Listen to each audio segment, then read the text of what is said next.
So I believe today we are completing our journey through David Hawkins' levels of consciousness with joy. I uh, I don't think I'm going to do a talk on peace and enlightenment. I believe that perhaps is something for us all to experience in a way that I'm not sure is definable. Or maybe we'll do something like that at Christmas. That'd be kind of fun, closer to Christmas. Let's see. We'll see where we're at.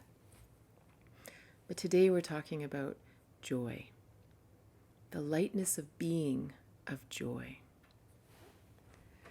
And it's a really interesting topic because it's a hard one. Like on the one hand, we think, oh no, no, joy. Yeah, like we love joy. But what this is about is living in a state of joy. It's different than just being happy once in a while or feeling really blissful once in a while. It's actually living in a state of joy.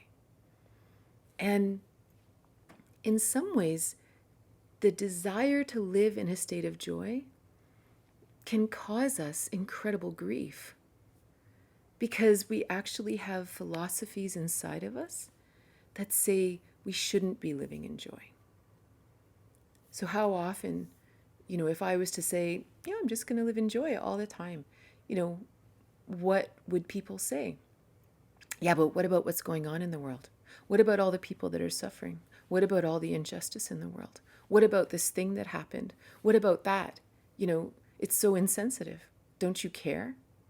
Right? So it's interesting. There's sort of this cultural thing that's very wrapped up in our emotions and our day-to-day experiences that almost tell us, no, you're not allowed to just live in joy because you have to be really upset about this and you have to be angry about that, or else you're not even really a decent member of society. And then if you triangulate that to gurus and spiritual teachers, it's okay if they live in joy then, though, because they're living in the Himalayas and they're not really connected with what's going on in the world. So they're allowed to live in joy and be disconnected from the issues of the world and the worldly affairs. So we kind of have this weird triangulation between the true soul's desire to just live in joy. The world that says, yes, we can give word. How do you say that? It's funny how I'm losing my language. We can say it. We can pretend that we're heading for joy. But then we have this other part that says, but you're not actually allowed to feel joy all the time because then that means you're irresponsible and uncaring. So it's almost like we live in this constant dissonance with this idea of joy. So then we just sort of give up, and some part of us almost gets depressed that, well, maybe it's not really possible. Or maybe one day if the world straightens up, or maybe if my family straightens up, or maybe if I sort out my relationship with my partner, then maybe I can feel joy. But until then, it's almost like the comparison of my life today and the potential of joy makes it even worse. So I think this is a really interesting talk. So one of the big differences between the state of joy and everything I'm talking about that goes against it is the state of joy comes from the inside out. It isn't dependent on external circumstances. It's not dependent on who's around. It's not dependent on what's going on in the world, not in my life, not in your life, not in anywhere. It's not about that. It's about what's coming up from inside. It's a soul expression. So this is, again, it's hard to fathom because it just feels, for me, it feels very irresponsible. It feels like, yeah, but, there's a lot of yeah buts. So what I want to do is, we've done this in some of the other talks in these higher levels, is I want to talk about how joy shows up in all the levels. And then maybe once we understand where joy does appear in each level, maybe then we can start to discern, okay, this is joy where it's dependent on circumstances, which is everything below courage. Above courage, joy starts to now be dependent on the inside and not dependent on externals. And then we're going to climb up from there. So for anyone who's new to our discussions about the levels of consciousness, what I'm talking about with these levels is this chart. And this is a chart called the Map of Consciousness by David Hawkins in his book Power versus Force. And if we look at this, so we're going to go through these levels all the way up to joy. And these are levels, now remember, these are states of being. These are places where on any given day, we're going to respond to the world through this emotion. And so we oscillate all the time. Sometimes we're angry, sometimes we're grieving, sometimes we're full of courage, sometimes we, get hit by shame. So those are sort of the variable emotions. But the question is, where do you land? What's the middle of that oscillation? And so let's say, for example, you're oscillating around anger. For whatever reason, life has you in an anger space. You may oscillate up and down, but you're in an anger space. And something happens in the world, something difficult. Our first response is anger. Are you kidding? See, something else was going to come out of my mouth. Like, are you kidding? And then maybe we go, okay, hold on, back up, relax. Now, let's just look at this. And so maybe we then oscillate around and maybe we dive deeper, but our first response is anger. If something bad happens and you're resonating in a state of joy, it seems curious to respond in joy. Something bad happens, to actually respond in a state of joy. You know what I'm saying? Like, this is actually very counterculture, to actually look at it and go, well, there must be some reason. We will soldier on and find a solution. That is your first response. Like, imagine. Or imagine maybe your first response is courage. That you're like, okay, you know what, guys? Let's dig deep. Let's sort this out. Here's our obstacle. We're gonna sort it, and we get the horses, get the horses ready. Hey, hold on. I don't know where my thing went. So this is what we're going through. So what I want to do right now is we're just going to talk about shame, guilt, apathy, grief, fear, desire, anger, pride, courage, neutrality, willingness, acceptance, reason, love, and joy. Because those lower states, like even David Hawkins, when he first wrote this, he said like very few people are actually living in these states above 500. It's a very, very uncommon. It's not impossible. And he said we often would have little tastes of it. We would have tastes of this pure joy. Maybe we had a near-death experience. Maybe we even had an experience with illness, or we had all these little, it could be just a sunset. It could be a moment making love. It could be a moment in time that suddenly we go, and you just feel this incredible bliss. And you look around the world and all you see is happiness. You see the beauty of the world even when it's suffering. You see the beauty of people even when they're mean. You just see it.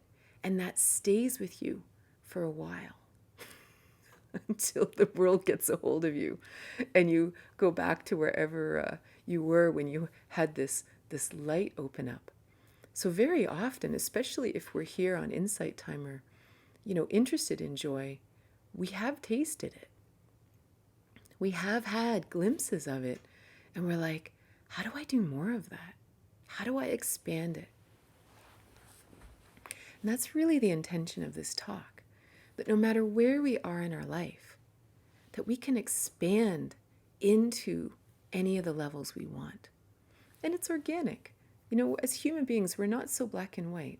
That we're allowed to kind of taste that and go, all right, I can do a bit more of that. I can do a bit more of that. And again, it's not about bypassing. It's not about bypassing whatever we're going through right now. But we can take a different lens. And sometimes it's just even valuable to know that there's a different philosophy to look at life with.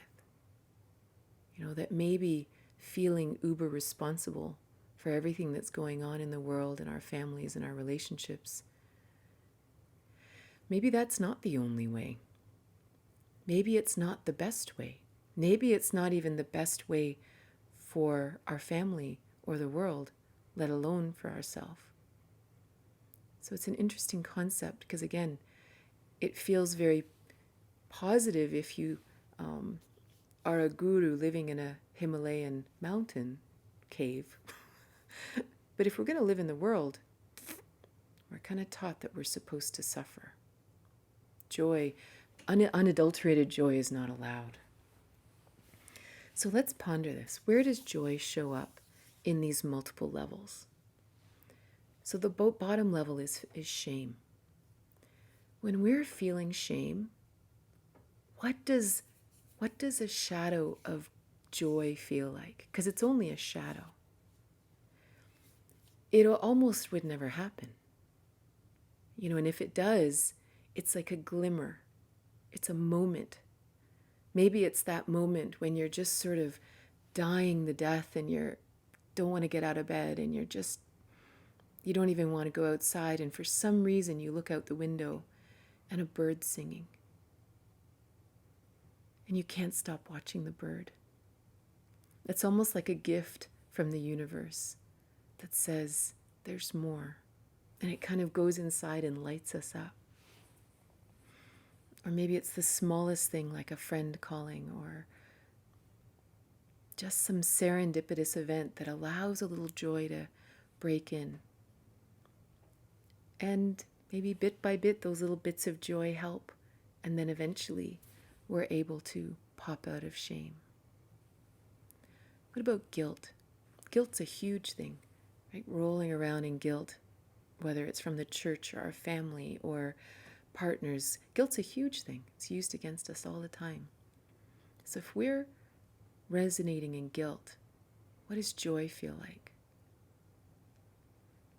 It almost feels like the absence of guilt. It's like finding a friend who doesn't guilt you, who isn't manipulating you, or meeting someone who just likes you for who you are and doesn't make you feel bad about yourself. Right? And you'll hear, like, you know, someone who's resonating in guilt, they might do something and be really, really having fun. And it's almost so shocking how much fun it is. We'll say things like, you know, I don't even feel guilty about this. You know, this is so much fun, but I don't even feel bad because, you know what, I deserve this. And, you know, there's this whole justification for the happiness. And I don't even feel guilty. Like, it's kind of this interesting place where it's like, wow, I'm actually just having fun. This is possible. Wow. What if we're resonating in apathy, just above guilt? What does joy feel like? Sometimes joy feels like being left alone, right? Joy just feels like an afternoon that no one calls and no one bugs me and no one's on my case and no one wants anything from me. Right? This can feel like joy. Or maybe you're like in total apathy and just done with the humans. And all of a sudden someone has a new puppy. You're like, oh, I love puppies. And then you get so much joy at the puppy because the puppy, you're safe from any guilt or shaming. So you can find great joy in the puppy or the horse or whatever animal has come into your life, or the purring cat, right? Great joy in animals. What about grief? If we're in a place of grief, what does joy feel like? Sometimes it feels like remembering good times. Those moments where you're almost so, the emotions are so raw, you can be so raw in the loss and you can be so raw in the gratitude. And it can feel like great joy. And it is joy. It isn't just feeling like great joy. It is joy. It's a different joy than the joy we're heading towards. But it is joy nonetheless. But you can feel that the joy is kind of determined by what's happening. You know, maybe a good friend came over and you ended up reminiscing about old times, about you and someone you've lost or something you've lost, and you realize, wow, that really was a good time. This is really, yeah, you know, and you kind of get filled with joy. And then they leave and you kind of fall back into the grief for a while. You know, but there's little moments of joy that are determined from external things, right?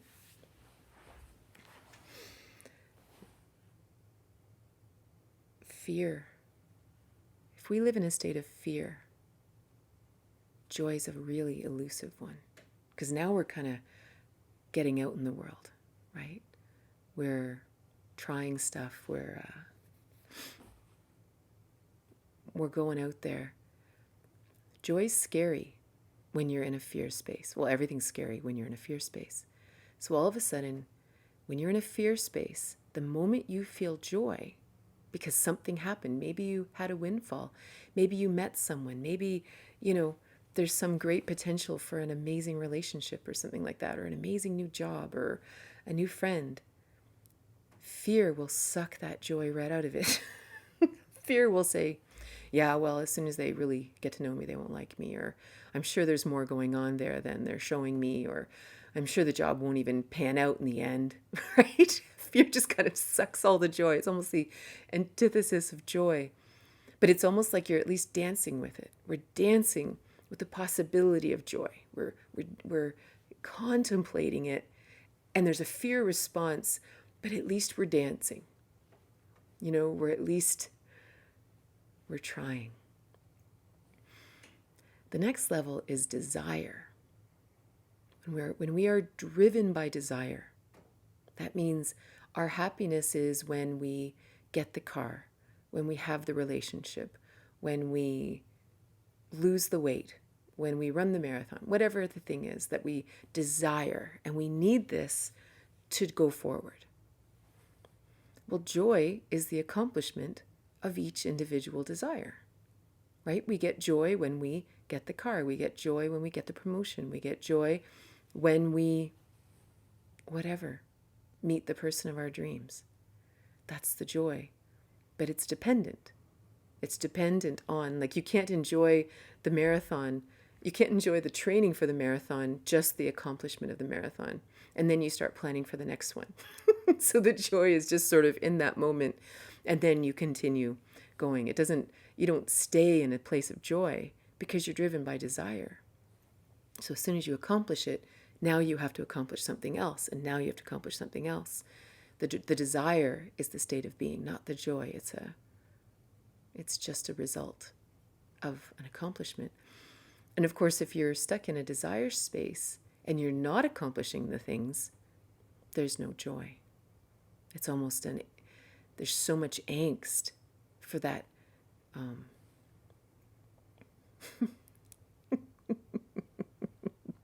You knew at some point I would devolve to soup, but it's almost like when you're having sex and all you care about is the orgasm, and you're just like going for the orgasm, and eventually, you just destroy even the joy of trying to get to it. And then it happens and it's over, and then all you want to do is do it again. But it's all this, there's so much angst, there's so much struggle. Anger. If anger is your default, when do you feel joy? When someone's not pissing you off? Right? When the world is maybe doing something intelligent? When somebody starts making good choices? Like, all the joy is based on others making better choices, others being in alignment with us. The joy is 100% dependent on what's going on in the world, what's going on at work, what's going on in my bank account, what's going on in my bedroom, what's going on. It's all just dependent on that. Pride. If pride drives us, what does joy feel like? Kind of like pride and desire are really hooked in together. Pride is when I can really stand tall and feel good about myself, and everybody knows it, and everything is fine, and I can feel a sense of joy. Notice how I say I can feel a sense of joy. Because, of course, it's not a state of being, because the question becomes, if you're in a state of pride, and, it's kind of funny in 2021 to use this example, but historically, it would be that story where someone who is filled with pride and they find out that their son is gay, and so they must disown the child to maintain the pride of the family. Or you come from a family of doctors and one of your children decides to be an artist. Or you come from a family of artists and one of your kids decides to be a doctor. Like, whatever it is. Like, we used to really, pride was a huge driver. Today it doesn't feel like that. Even the examples I'm using sound so kind of stupid. They don't really make even any sense anymore. Non-issues, and never should have been an issue. But this is pride. So you can't feel joy unless everything is in line, unless all the ducks are in a row, all the children look right, all the jobs are in line, everything's perfect, then you can feel joy. But it's only a sense of joy because it's only based on what others see. So then we come into courage. So courage is the beginning. Courage is the beginning of the inside. So where does joy start to bubble up when we feel courage? Well, courage is interesting because it's the place where an obstacle appears and you know that you can do it. Whatever that is, whether it's positive or negative.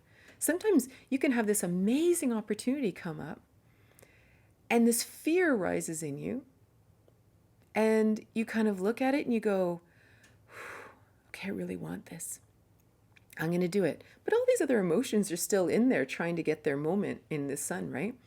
And then you choose, you go, you know what? I'm going to do it anyway. I'm going to step forward in courage. That action is joy. Like, can you feel like that difference, that inside place that says, yes, I'm going to do it. I am not going to be driven by my fears. I am not going to be driven by all these things. I don't even care if I accomplish it. I'm going to do it. And there is this something inside that just is like the beginning. This is the foundation of inner experience, inner joy. And then you like dive into that thing, whatever it is. And the whole time you're doing it, you're like, look at me doing it. I'm doing it. We're like, this is going to be awesome. This is going to be awesome, right? Like, it's kind of this thing. And even if it doesn't work out, when we're in a state of courage, we go, well, that was a ride, huh? Like, we just kind of go, whew, I really thought that was going to work out. Well, at least we did it together. That was fun, right? There's a joy in it because it's 100% driven from inside. It just is like, okay, well, what's the next challenge? I can't believe I did that. I can't believe, and so you can ride this thrill. You can ride this thrill of that inner spark for a long time. Like, you can just be so entertained by it. And then, of course, what happens the next time something happens, maybe it's really hard. Maybe it's really difficult. It's not some shiny, silvery, shiny thing that you want to go after. Maybe it's something really hard. But you have visceral memory of actual joy, actual thrill, actual soul joy, the thrill of being really alive. And you think, all right, you know what? I can do this one too. I can do this one too. And you go after it, whatever it is. Maybe it's diving into a difficult relationship and having the courage to speak your truth or have compassion or do something or see it in a different way you've never seen it before. But the journey is courageous. The journey is, I'm open, I'm ready, I want to find a solution. Like, you can feel that. It's all from the inside. It's this, yes, we can do this. We can do this. And even if other people are like, no, this is terrible, and they're acting in all the ways they've always acted before, you're like, no, it's okay. We can find a solution. It's like the beginning of internal optimism. And the great thing about courage is that internal optimism becomes action. Whether it's simply words, whether it's going for the job, going for the date, doing the thing, whatever it is, there's action connected to the optimism, connected to the hope. It's almost like joy starts to be manifest on the earth regardless of the outcome. This is courage. So now imagine we're playing around in this. We're playing around in courage for a while. Maybe we play in courage for the rest of our life, like who knows? But we're playing in courage now, and I'm trying this out, and I'm trying that out, and I'm doing this, and all these things, and I'm building this courage muscle. And I'm starting to realize that, you know what? The joy in life is just in the trying of stuff. Life's too short. Why wouldn't I just try it? This is going to be awesome. So now what's the next step? What's the next level? Neutrality. Ooh, it's like neutrality starting to make sense. Because, well, yeah, of course, neutrality. Of course, it doesn't really matter whether it goes this way or that way. The thrill is in my experience of it. That's all that matters, is that I'm walking forward in my path. Whether it goes this way or that way, that's not important. And then all of a sudden you start looking out into the world and you go, well, yeah, I guess all of these experiences for everybody is just an experience for everybody. It's an opportunity for courage. It's an opportunity for growth. It's an opportunity for people to experience courage. So suddenly, neutrality is easy. And you look around the world and you go, yeah, and there's no more polarizing. There's no more, well, that's wrong and this is right. Because from courage, you've overcome obstacles. You've overcome difficulties from the sheer courage of joy inside. So then all of a sudden you look through the world, and now we're in a place of neutrality, and we're looking around, and you just look at everything. You don't look at something and go, well, that shouldn't have happened, and this is wrong, and this is right. It's just, that's what happened. It's not a case of right or wrong. Maybe we feel a call to do this, or feel a call to do that. Like you look at someone like, say, Jane Goodall, who did all the work with the orangutans. She wasn't necessarily coming out of a place of polarity. She was likely coming out of a place of love. She just loved orangutans. She loved, working with them. And it happened to expand into this great movement. So it isn't about just sort of being a passive nothing in the world. It's about having the courage to do whatever you're called to, but not getting caught up in the polarities that society wants us to. They want us to get all caught up in the polarities, which drive us down into anger and shame and guilt and, all that kind of thing, right? And even positive polarities like desire and pride. Don't you want to feel pride? Don't you want to desire this? Don't you want anything? It's all polarity. And then we get caught down here in this dependent joy. So we're up here in neutrality. And we're like looking around the world going, so joy's feeling easier up here, right? Because we're not getting triggered every time something is considered wrong. The next step is willingness. Willingness. So you're in a space of courage, neutrality, willingness. So now all of a sudden someone says, do you want to do this? And now you've got all this like joy like kind of bubbling up inside of you, and you're like, sure, I'll try that. Yeah, let's try that. Well, what about this? I don't know, feels right, let's do it. Again, even more, and it's like courage, only it's lighter because we're already through neutrality. So we're not even attached to how it turns out. It's like, whatever, we'll try it. We'll see. It's all good. And there's even more joy and more lightness. You can feel like everything's getting lighter and lighter. Then above willingness is acceptance. And acceptance is a huge deal because for some reason it feels a little heavier. But acceptance, because once we get up into these levels too, it's almost like if you imagine in our own chakras, in our own system, it's like we're heading towards our own seventh chakra, our own connection to God, our own connection to the divine, our own connection to the big picture, the quantum field. We're feeling more into that space than into the nitty-gritty of the day-to-day life, right? We're feeling more into this. So the more we connect into our own seventh chakra, our own connection to the divine, however you understand that, acceptance is easier. It isn't just looking down and going, well, I'm okay with all that. It's not a judgment like that. It's just is what it is. Humans are humans. This is life. But there's another aspect of it. There's also this, like you're in good company. You're not alone. You also have this deep peace inside, because it's not only just that I accept, I also trust. I accept all that is, and I trust that for some reason, there's purpose in it, which brings us up another level to reason. That when we look at everything, we assume there's purpose.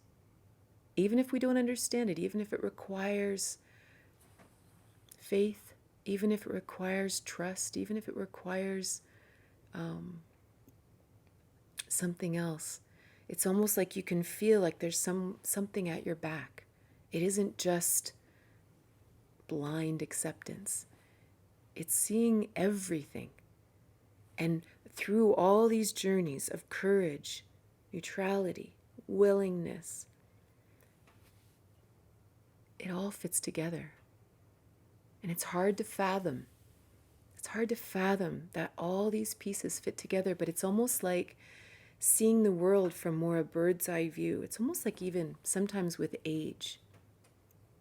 When we're very young, it's really easy to be polarized. It's very easy to be life is black and white. This is right. This is wrong. That's the way it is. This is how relationships should be. This should never happen. We're very, very clear about that. Then as life goes on, things happen. And you're actually in a relationship. And then you're actually out in the world doing things. It's like one of my favorite quotes about parenting. And someone once said, before I had children, I had 6 theories about parenting. Now I have 6 children and no theories. That's like life. Like the more we experience life, the more challenges we come against, the more real life things we've experienced, the less opinion we have about them. I mean, the number of times that I've had experiences that I previously judged heavily, and all of a sudden I found myself in that situation going, wow. First I judged myself heavily. Then I understood. And then I didn't judge anybody. And then when I heard people judging it, I realized they've just never been through it. That's all. Like it's not really more interesting than that, because if they'd been through it, they would understand it. And so it's interesting, as we go through life, it actually becomes easier to experience neutrality, to experience willingness, to experience reason, to experience acceptance. It's almost a natural progression. And beyond acceptance is love. And you imagine just walking through the world and seeing the world through the eyes of love. Love, like real connection with all things and all people. It's a huge deal. And of course, sometimes those lower levels want to jump up and down and say, yeah, but some people don't deserve it. And some people are this, and all this anger and polarity and stuff jumps up. But when we're in the upper areas, the love isn't dependent on other. The love is just coming from inside. Nothing above courage is dependent on other, not on individual people, not in society, not in our families. It's all an inner state of being. Everything below courage is dependent on circumstances, dependent on other. Everything above is all from inside. So when we live in a state of love, it's the same thing as the joy that bubbles up in courage, that bubbles up from the inside. The thrill of living in a state of love is getting to love all the time. Even getting to love people who are really hard to love, but loving them anyway. It's us that benefit. It has nothing to do with them. We benefit the more we love.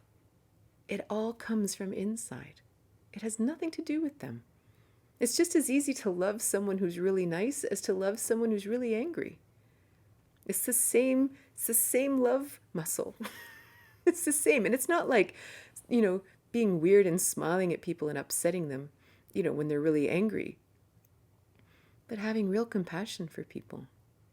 That when people are struggling, they're really struggling. And it's real. But we don't disconnect from them. Right? If you imagine love like a connection. I think it's like I've told you guys, when my kids were little and they would have a temper tantrum. And they both had piles of them. They were fierce little beings. I can disconnect from them, tell them to go to their room, shut them up, whatever. Or I can hold them in compassion and let them scream. They're upset. They're allowed to scream. And I can love them and have compassion for where they're at and honor them. And maybe even be a little jealous that I wish I could yell and scream like that. Right? So now we pop up into joy. Just joy. As we moved through love and we realized that love is totally unconditional. That I don't love that person more than I love that person. That we just love everyone. And as it becomes more and more unconditional in that journey, you just feel joy all the time. Imagine, just total love, total joy.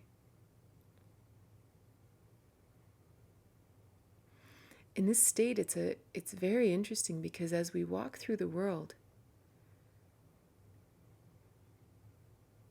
it almost feels like such a blessing that you have great compassion and great patience for the world. It's like you can see it and you understand, and it's okay however long it takes. And there's no judgment in it. It's all good. And in a state of joy, it's not about individuals. It's not about, in the land of helping the world, in the land of how do you help society? How do you contribute to society? Because it isn't about just being in a cave, locked away somewhere. At this state of being, you're joyful regardless of the circumstances. So you're in the world, you're in the village. But the difference is, it's like that your presence helps. It's so funny, right? There's so few words to even describe it. That there's, in the same way that if you imagine love, the incredible benefit of feeling love for everybody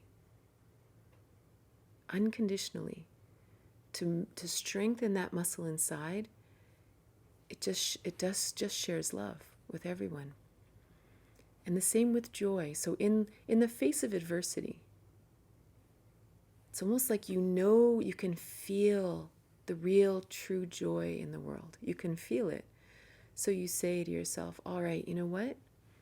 We can find solutions here. And it's driven by joy. Like it's driven by sharing joy in the world. And so because we're not polarizing, we seek it for everyone. We seek it for the whole. It's very, very different. It's not about being disconnected. It's not about anything like that. It's just about being driven from joy, genuine joy, and then just wanting to find it everywhere.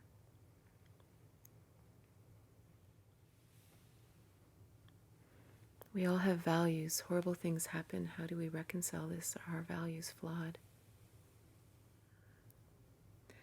You ever be in that place where there was a time where something just really was upsetting?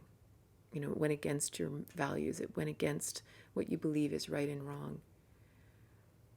And it really hurt, right? It maybe hurt for a million reasons. And then all of a sudden, you meet someone who has also done that thing. But then you hear their story. And you understand why they did that thing. And then all the judgment's gone.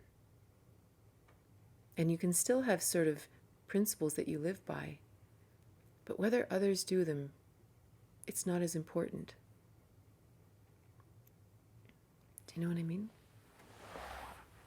Like we realize they're just how we live. It's not about other people. Where do our values originate? The thing is, there's different sets of values. Like I think there's a value that genuinely come from inside of each of us. And then there's things that are told to us. Like, for example, let's say in marriage or something like that. Here are the rules of marriage. Everyone must do this and this and this, and you must never do this or this or this or this. Like there's all these rules. And then you meet people, or you yourself do some of these things that you should never ever do, and you go, oh, I'm starting to understand something. Values plus judgment is the problem. Exactly. How do you shift to not being dependent on another? Such a powerful distinction in the levels above courage. The thing is, above courage, you just aren't dependent on another because you have courage to do anything. This is where choice comes in, because no matter what, you have choice. So let's say you're in a relationship that isn't any good. Well, beyond courage, there's no one you can blame except you, because you're the one that's still there. Right? It's not about them. It's a case of, okay, so for some reason I'm still choosing to be here. Right? Like for some reason this player is still needed in my life. And so we work with it. But it's not really about them. It's just for some reason I need to be around this personality to sort something out. You know, below courage, we feel that we can't leave. We're required because it's a desire, fear, pride, all kinds of things. We're forced to stay. But beyond courage, we have all the independence in the world to do anything we want. And then once we hit neutrality, it doesn't even matter whether they're in our life or not. If they're meant to be in our life, then they're in our life. And if they're not, then they're not. Genuinely. Like not even like, oh, well, it's not apathy. It's, I guess there's a different purpose. Again, we're beginning to connect up here. We're beginning to connect to the big picture. It's almost like, you know, we're starting to see different aspects of the weaving. We're starting to understand, and then we go, oh, I see what you did there. Like, oh, it started to make sense, right? I've been feeling that energy of willingness lately, but my friends go, well, that's just an esoteric point of view. And I go, yeah, maybe. Sorry, I don't mean to like do you. Yeah. Cool to know that. If I were like before, I would have debated around the labeling itself. Quite an interesting shift I feel around polarizing opinions, right? That's what I mean. Like, if I'm talking about neutrality and willingness and love and reason, and someone comes at me with arguments from anger and all that, we can discuss what they're struggling with. But in a place of anger, you'll never understand willingness. You'll never understand reason, because you've got to work out anger stuff. It's not a wrong thing. No, there's something juicy there to chew on. There's something important. Maybe it's karmic. Maybe there's something in the Akashic records or something ancestral coming down your line that you've got to wrestle with the anger piece. That's a good one. Like and then but we still know while we're wrestling with the anger piece or the judgment piece or the pride piece, we know in the ethers, there's like this little rainbow of, there is joy and stuff out there. I'm not going to get lost here forever, but I am going to sort this one. I am going to meet this one where it is. It's never about skipping anything. And I think a lot of times when people are arguing, they're kind of bringing all this up and you're like, yeah, I dig it, kind of not where I'm at, but, awesome. I'm referencing keeping a witness no matter what level you are on, right? Yeah, I think that's the beautiful thing about even practicing meditation, to always be cultivating that witness that's observing and watching and being open to anything. So for example, in the chart, they talk about what is the feeling of joy. So one of them is the feeling of serenity.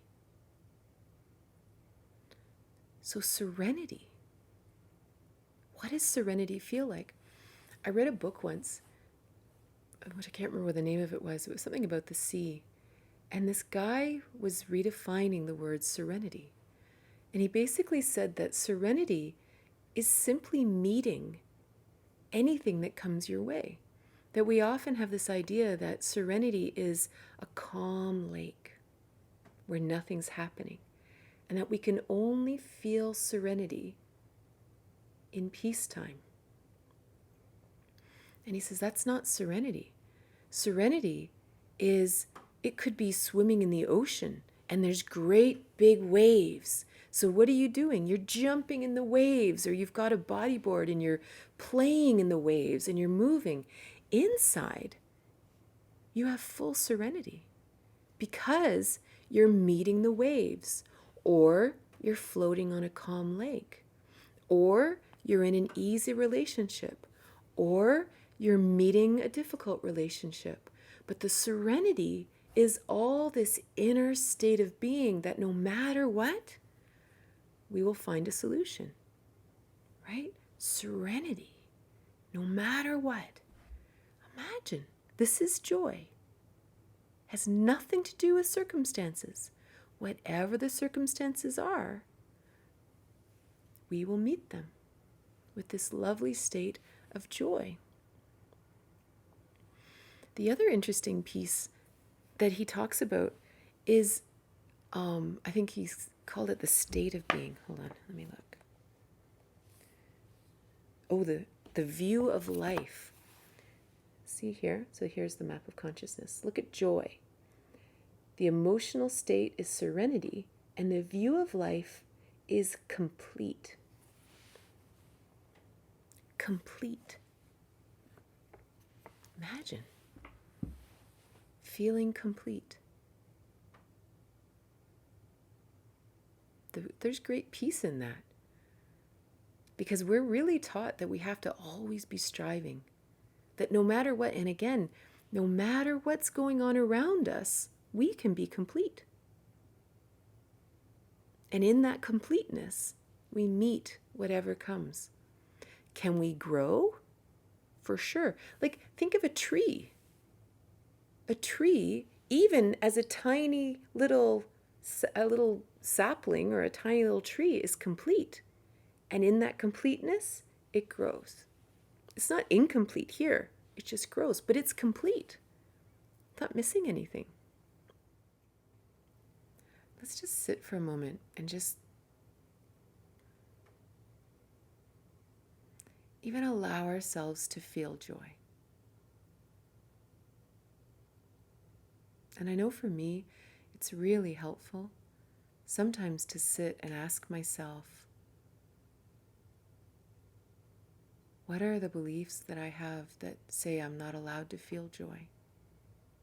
It's like that great when my mom was sick, and we would listen to Wayne Dyer all the time. And he used to say that you cannot feel badly enough to make someone else feel better. And that was something I had to repeat every day, while she was sick. And to me, there's a real shadow of that in this idea of joy also. That we have some guilt inside of us. Like, you figure how far down guilt is, how easily we can lose the joy piece, and how far down we go when we feel guilt that we feel happy.